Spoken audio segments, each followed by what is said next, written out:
Caitlin Clark officially ruled out for tonight's game, Indiana Fever versus the Las Vegas Aces. I'm looking at the fan reaction, and a lot of fans appear to be out for today's game. A lot of fans are putting in their own personal injury report. Out. Open parentheses, no Caitlin Clark, close parentheses. Courtside seats in Las Vegas. Front row. Section 100. $28. Not $28 after a discount code. Not $28 as some kind of early bird special. $28. Full price. Hours before tip-off on a Sunday night ESPN primetime slot. And they still aren't selling. Let that sink in for a second. Las Vegas. A city that sells out everything. A city built on the idea that people will always show up when there's something worth watching. And right now, thousands of premium seats are sitting empty because the one person those fans came to see isn't playing tonight. That one fact, $28, no buyers, tells you more about the current state of women's professional basketball than any press release, any league statement, or any media narrative ever could.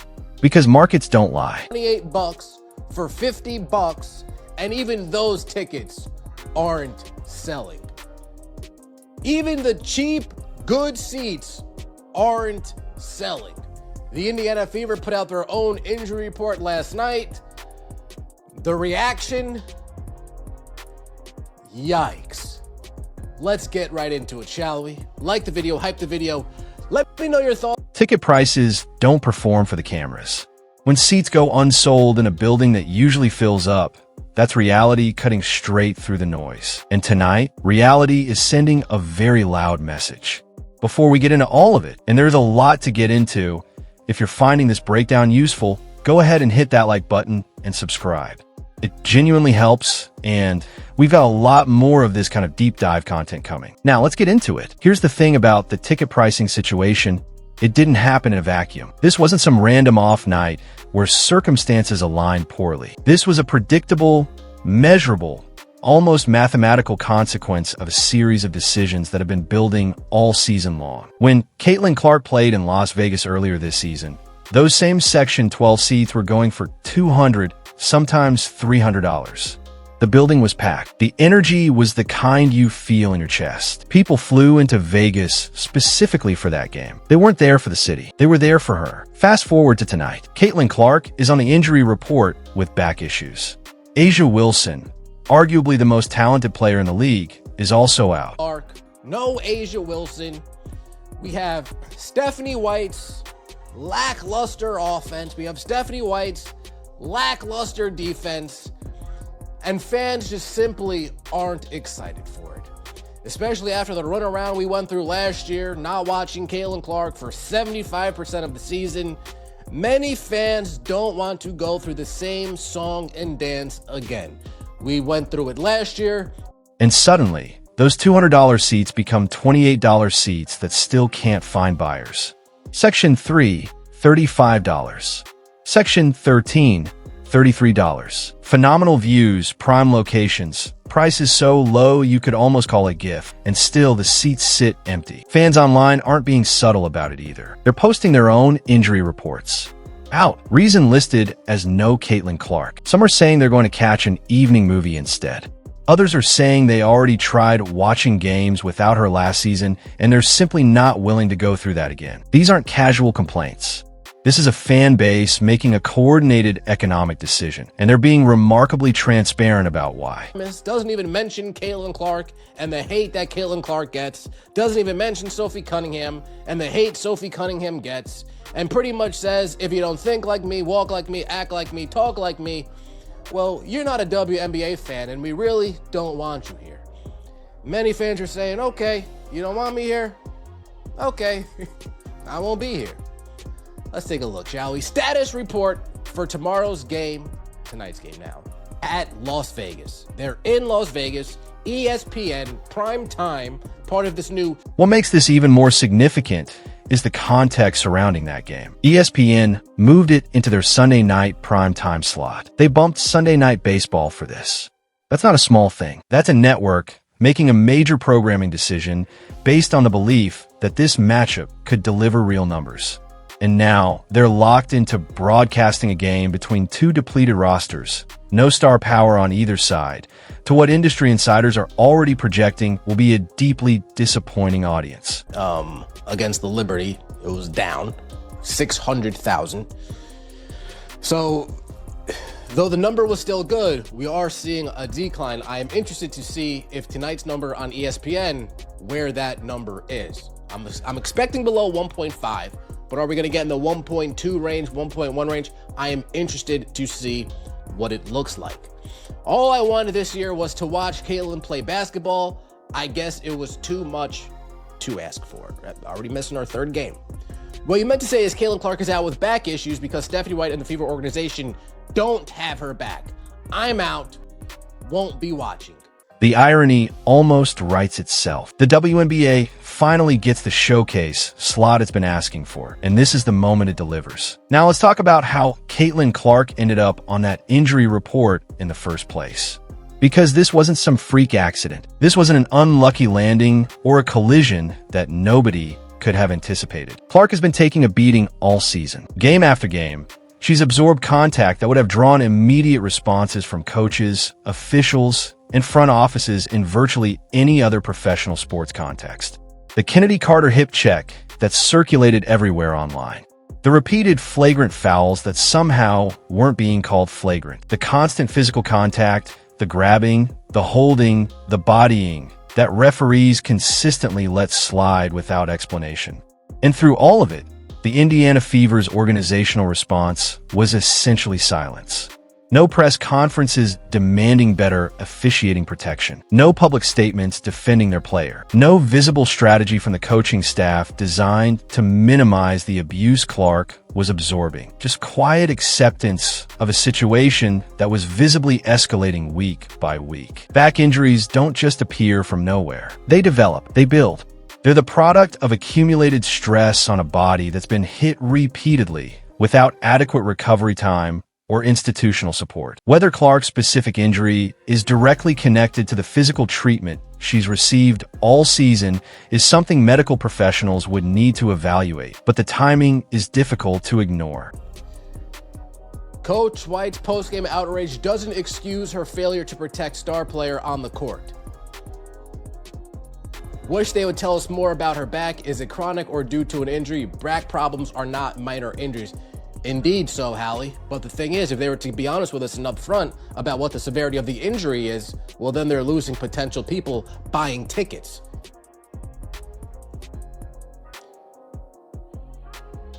You don't deserve Caitlin. Damn. And here's what makes the timing even more difficult to ignore. The moment Clark ends up on the injury report, Stephanie White suddenly discovers she has opinions about officiating. Suddenly, she's calling out referees. Suddenly, she's making noise about player protection and the way the game is being called. Where was that energy in June? Where was that fire in July?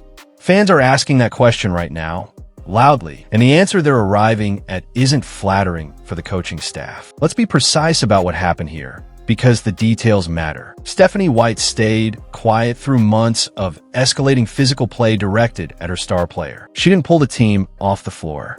She didn't deliver the kind of pointed, protective press conference that coaches across professional basketball have used for decades to send a message, both to officials and to opposing teams, that their star player is off limits. White said nothing publicly that carried any real weight, nothing that put the league on notice. Nothing that made it clear to opponents that there would be consequences for the treatment Clark was receiving. Then Clark develops a back injury serious enough to keep her out of a nationally televised Sunday night game. And now, White wants to talk about officiating. That's not advocacy. That's optics management. There's a meaningful difference between a coach who fights for her player before something goes wrong and a coach who speaks up only when the injury makes silence impossible to justify. Fans who've been watching this situation develop all season understand that difference instinctively, and they're not giving White credit for doing the right thing late when she had months of opportunities to do it earlier. The criticism isn't that White eventually spoke up. The criticism is the timeline. Because in sports, timing is everything. A coach who defends her player before she gets hurt sends one kind of message. A coach who starts talking about officiating after the injury is already done sends something entirely different. And fans? They read that message clearly. If the coaching timeline created frustration, the press conference turned that frustration into something much harder to walk back. Yeah, it's a tough watch. Great, I don't have to watch then. Fans also out, sick and tired of this pathetic franchise and garbage league. So I'll make other plans for the night since CC is out. My status, out till CC returns. Caitlin is out, think I'll check out an evening movie.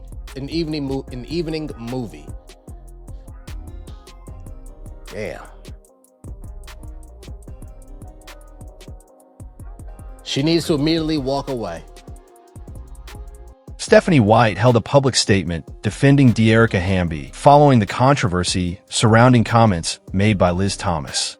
And look, defending a player against unfair criticism is the right thing to do. De'Erica Hamby deserves to have her coach stand up for her. That part isn't the issue. The issue is what White chose not to say in that same moment. She didn't mention Caitlin Clark. Not once. She didn't acknowledge that Clark received a level of online abuse that dwarfs what virtually any other player in the league deals with. She didn't mention Sophie Cunningham, who has spoken publicly about receiving death threats. She had a microphone, a moment, and an audience, and she used it to draw a very specific line. That line essentially communicated something like this: if you don't see the game the way I see it, if you don't think like me or talk like me, you're not a real fan of this league, and frankly, we don't really want you here. Read that back. The head coach of a professional basketball franchise, whose job description includes filling seats and generating revenue, used a press conference to tell a substantial portion of her team's fan base that they're unwelcome. And fans responded exactly the way you'd expect. They said, okay, fine. You don't want us? We won't be there. Then they closed their wallets. And they meant it. This is the part of the situation that goes beyond sports and into basic organizational psychology. When customers feel genuinely rejected, not just disappointed, but actively told their perspective isn't valued, they don't just stop spending money. They become vocal about it. They tell other people. They create a narrative that spreads far beyond the original audience. Those fan comments circulating right now aren't just venting. They're a coordinated withdrawal of engagement, and they're being shared across platforms by people who weren't even following the situation closely before. White's press conference turned a simmering frustration into something much more organized and visible. Here's where things get concrete in ways that league officials can't dismiss with narrative or framing. The CBS game without Caitlin Clark last week drew 1.56 million viewers. That sounds reasonable on the surface, until you put it next to the CBS game the previous week in a comparable time slot with Clark playing, which drew 2.16 million viewers. That's a drop of 600,000 people in a single week for a single variable, the presence or absence of one player. And that was just the start of the data. Tonight's ESPN Sunday night broadcast is being projected by industry insiders to come in below 1.5 million viewers. Some estimates are pointing toward the 1.2 range. For context, this is a Sunday night primetime slot on ESPN. This is programming that displaced Sunday Night Baseball. A 1.2 million viewership number for that slot wouldn't just be disappointing. It would be genuinely alarming for everyone involved in the league's television deal. But here's what makes these numbers particularly significant. For months, the WNBA and its various media allies have been pushing a specific story. The story goes like this. The growth this season is real and sustainable. Attendance and ratings are up because fans have discovered women's basketball as a product, not just because of one player. The league is bigger than Caitlin Clark, and anyone suggesting otherwise is being reductive. Well, here's the test. Clark sits out, and we get to find out what that sustainable growth actually looks like when its primary driver isn't on the floor. What it looks like is $28 courtside seats with no buyers. What it looks like is 600,000 fewer viewers in a single week. What it looks like is fans openly declaring they won't tune in, won't attend, and aren't interested in what the league is offering without her. Markets don't respond to narratives. They respond to reality. And reality, right now, is delivering a verdict that contradicts everything the league has been saying. The data isn't complicated. It doesn't require interpretation or context to soften its edges. It's just numbers. and the numbers are pointing in one direction with remarkable consistency. Small things can carry enormous weight when trust is already fragile. And the Indiana Fever's road trip graphic is a perfect example of that. The team posted a road trip promotional image with Ty Harris featured prominently at the front. Not Kelsey Mitchell, who has years of history with the franchise. Not Aaliyah Boston, the former #1 overall pick. Ty Harris, positioned visually as the team's new face while Caitlin Clark sits on the injury report. Now, the Fever's social media team likely wasn't thinking about any of this. They probably just put together a graphic highlighting who was available and traveling with the team. Straightforward, practical, nothing intentionally calculated about it. But perception doesn't care about intentions. Perception responds to what it sees. And what fans saw was an organization that appeared almost relieved to move forward. An organization that seemed more comfortable promoting Clark's replacement than communicating urgency about getting Clark back healthy. A franchise that looked, from the outside, like it had a preferred narrative already waiting, one that didn't center its biggest star. That graphic got picked apart in real time across social media. Fans who were already primed for frustration found exactly what they were looking for. And the Fever's lack of communication about the nature of Clark's injury, whether it's chronic, whether it's serious, whether there's a timeline, made everything worse. Because silence in that situation isn't neutral. Silence reads as something being hidden. Fans started asking the obvious question. If they're being transparent about everything, why aren't they telling us more? And in the absence of information, people fill in the blanks with their worst assumptions. This is the part of the conversation that goes beyond tonight's game or this week's ratings and into something much larger and more consequential for the league's future. The WNBA finds itself in a trap that organizations across industries fall into surprisingly often. They have a product, specifically the Caitlin Clark phenomenon, that is generating unprecedented economic activity. Record attendance at games she plays. Record viewership on broadcasts featuring her. Ticket prices that reflect genuine market demand. A level of media attention that the league has never experienced before. And significant portions of the league's establishment appear to resent it. They resent that she doesn't fit the narrative that's been carefully constructed over years. They resent that her fan base doesn't look like the fan base they expected or planned for. They resent that the conversation about women's basketball has shifted in ways they didn't control and don't entirely embrace. And rather than setting those feelings aside and making rational economic decisions, they've allowed ideology to drive choices that are actively costing the league money. You can't simultaneously cash the checks that a player brings in and tell her fan base they're not welcome. That's not a sustainable position. That's trying to have something both ways, and markets have a way of forcing a choice eventually. What the WNBA is discovering right now, in real time, through empty seats and declining viewership, is that you don't get to pick and choose which parts of market forces you accept. You can't embrace the revenue while rejecting the audience generating it. You can't demand growth while alienating the customers driving it. Eventually, those customers make a decision, and that decision looks like $28 seats that nobody's buying on a Sunday night in Las Vegas. The most troubling aspect of this entire situation is that there seems to be genuine belief in some corners of the league that they'd be better off without the wrong kind of fans, even if those fans are the ones keeping the lights on. That's not a fringe position. It's been expressed directly or indirectly through coaching statements, media commentary, and organizational decisions all season long. Ideology overriding economics never ends the way the ideologues expect it to. And the WNBA is setting itself up for a very expensive lesson in that reality. So where does this actually go?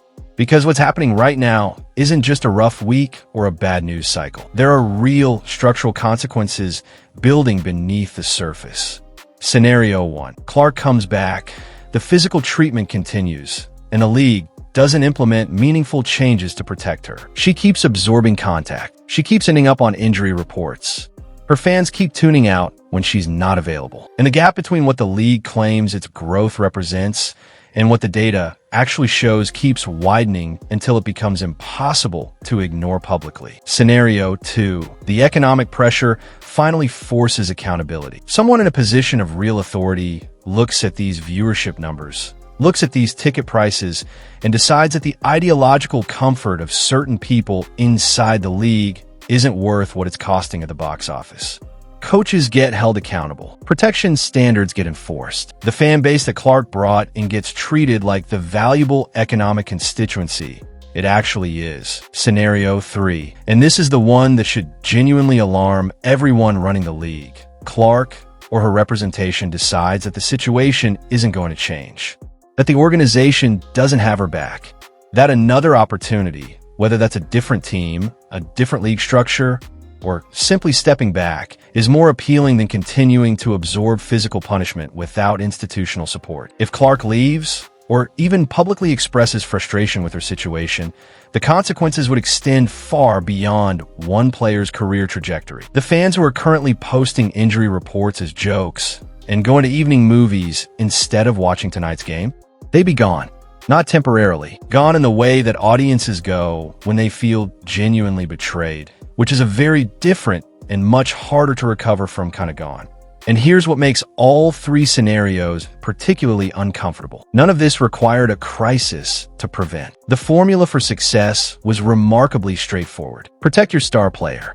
Enforce standards for her physical safety on the court. Embrace the audience she brought in, even if that audience looks different from what you expected. Communicate openly with fans about injury situations instead of letting silence breed suspicion. Treat your most valuable asset like an asset. That's not complicated. That's not ideologically loaded.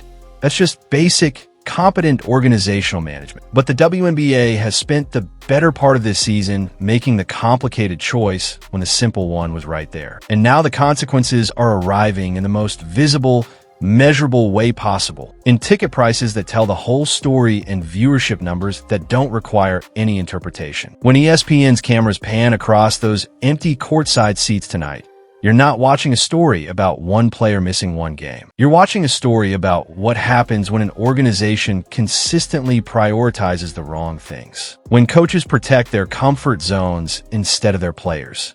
When leagues try to control narratives instead of responding to markets. When the people running a business forget or choose to ignore who's actually responsible for keeping it alive. The $28 seat isn't just a data point. It's a message. And the question isn't whether the message is being sent clearly enough. It absolutely is. The question is whether anyone with the authority to act on it is actually listening, because that seat is going to keep getting cheaper until they do. If you made it this far, I genuinely appreciate you watching the whole thing through. Drop your thoughts in the comments below. I want to know what you think happens next with this situation, because there are a lot of directions this could go, and the conversation is worth having. Hit that like button if this breakdown was worth your time. Subscribe so you don't miss what's coming next, and I'll see you in the next one.